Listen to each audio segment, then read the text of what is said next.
Well, Kai, welcome to HP. We're sitting in our founder's office, David Packard. And when I think about the legacy of the Silicon Valley and technology, I'm honored to be in this office. But what I'm really honored to be is with you. You're like the next wave. You're the next chapter for us in technology. So talk to me a little bit about what you're doing. I know you've taken a gap year out in school, and then computer science is your next thing for you. Yeah, so I recently graduated from high school last year, and so I decided to take a gap year, which was kind of a hard decision to make, like, because all my friends, of course, are going out to college and I'd be staying here to kind of work and figure out myself, I guess. But it's been really interesting to kind of see myself develop and my own personality develop and my values develop and see how, like, I actually want to take that to the next level in, like, my career and through college and stuff like that. Well, I would be remiss if I didn't say, so you're the daughter of the founder of Black Girls Code, Kimberly Bryant.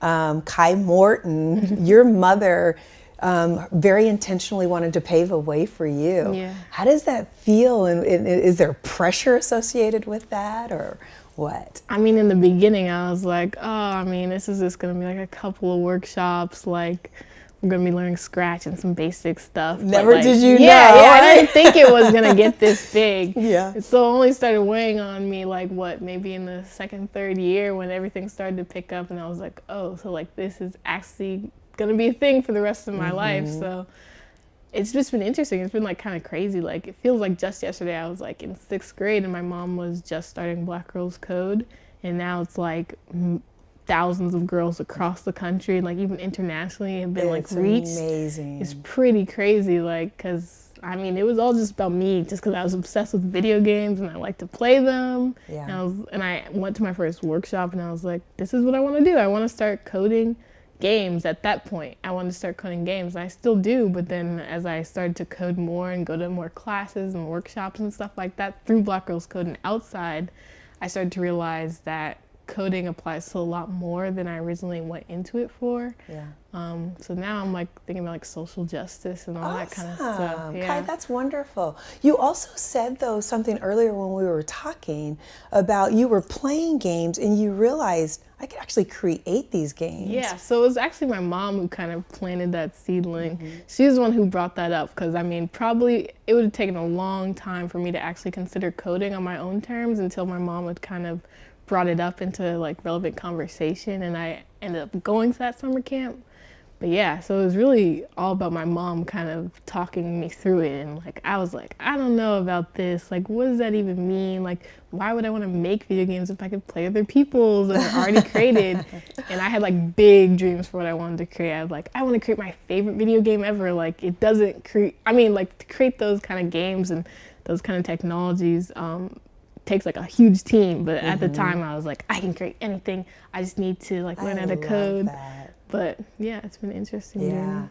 Well, and also, I mean, skills and skill sets, and what are the talents and the tools that you use on a day-to-day basis as you kind of start aspiring toward programming and coding? What are the things you use? So in the beginning, I was thinking like, I'm gonna be like head first into technology only, and like that's only going to be it. So I was only going to be like coding and stuff like that and developing on the front end and the back end and that kind of stuff. But as I started to get older, I started to realize that a lot of my interests kind of could be incorporated into what I created and what I was coding. And like now, as I'm older than I was when I was 11 and first starting to code, I realized that a lot of my own intersectionalities kind of play into what I'm interested in creating and building, and a lot of my things like my love of music and art and design kind of nicely play into what I create and code. And I don't know, I think I just started realizing how cool I can, I don't know, it's how cool it is to like do things that are completely unrelated but merge them somehow. Yeah, and I like the way you brought in that intersectionality, you know, as a young African American woman, and then your art, your music, all of those different things that you love, and that's what I do. I mean, you know, around diversity and inclusion is bringing those different perspectives to the table creates better innovation. And so, are there any little secrets or inventions that you've made or you have along the way so far? Because I have a feeling you're gonna do some really, really great things. I'm still like kind of in the process of thinking a little bit bigger, because a lot of my projects are singular in like a specific area. But I think my most recent one was this thing called SnapSafe. It's kind of like a technology which kind of acts like a wearable, but you can like acts like a snap bracelet, so you can elongate it and you stir it in a drink, and it tests for like if it has like any like kind of date rape or like drugs in it, kind of like that. Oh wow! Yeah. So you could, I mean, literally, like I grew up in the era of the like snap bracelets, so you can just take this off and test. So we thought that'd be really cool to be, I mean, a little more discreet with like, because I know there's like a lot of other technologies that kind of try to test for that, but it's not easy and discreet, especially when you're in like a party environment or so. So we thought it would be cool to make something that actually mattered. But yeah, that was a really interesting project. But a lot of my most recent projects are more towards social justice. All right. Yeah. And so, so coding, programming, what about that career field really excites you? I think the fact that it's been around for a little bit now, but it's so open to change. Like everything about it seems new. Like it's like a completely new frontier of possibilities.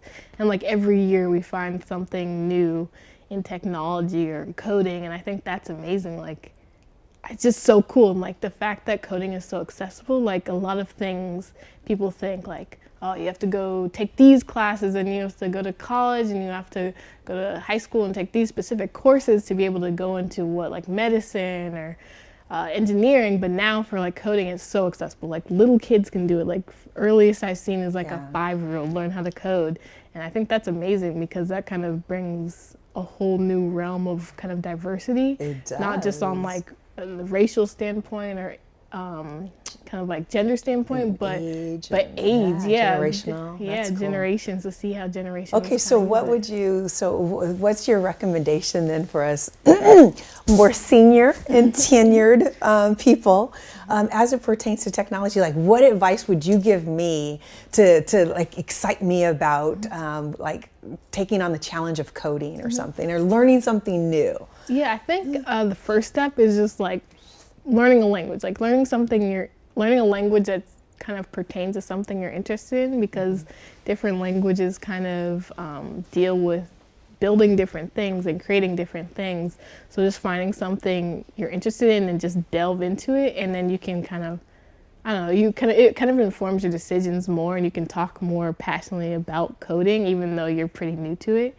But also I think in terms of like older generation to new generation, I think it's more about like, it's really important like to invest in like the new generation. I think that's like beautiful to see, like people in high positions and people of power and people who come from diverse experiences and have a lot of wisdom, like kind of help people, these young people, and like to share their voices and to kind of get them up the ladder. So what would be the one thing you think that we don't know that you guys know?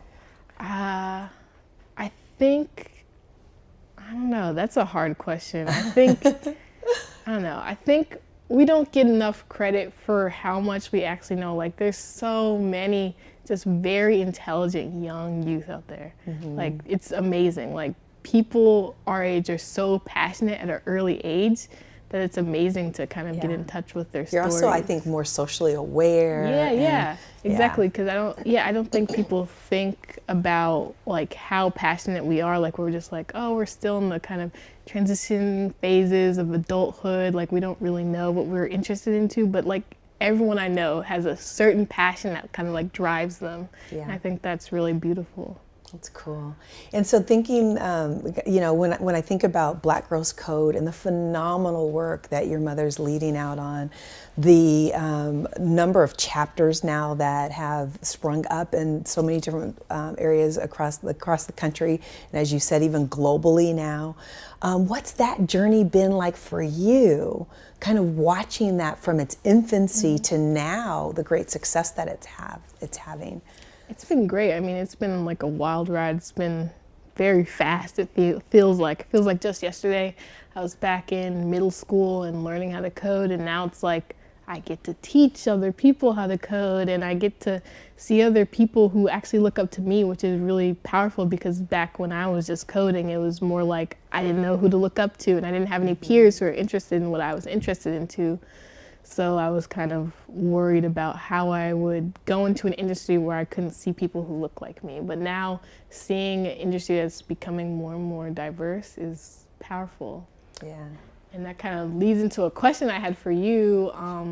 So I mean, you mentioned earlier that your title is based in diversity and inclusion. And I remember talking to a group of women a couple weeks back about like the difference between diversity and inclusion and how they're similar but not the same. Yep.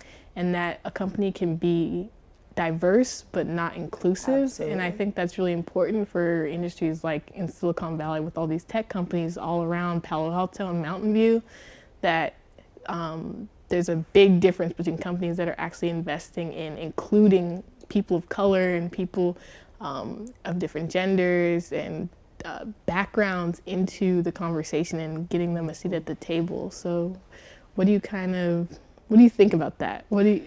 I agree. I think that there isn't, so for HP, we do look at diversity and inclusion, two very different things.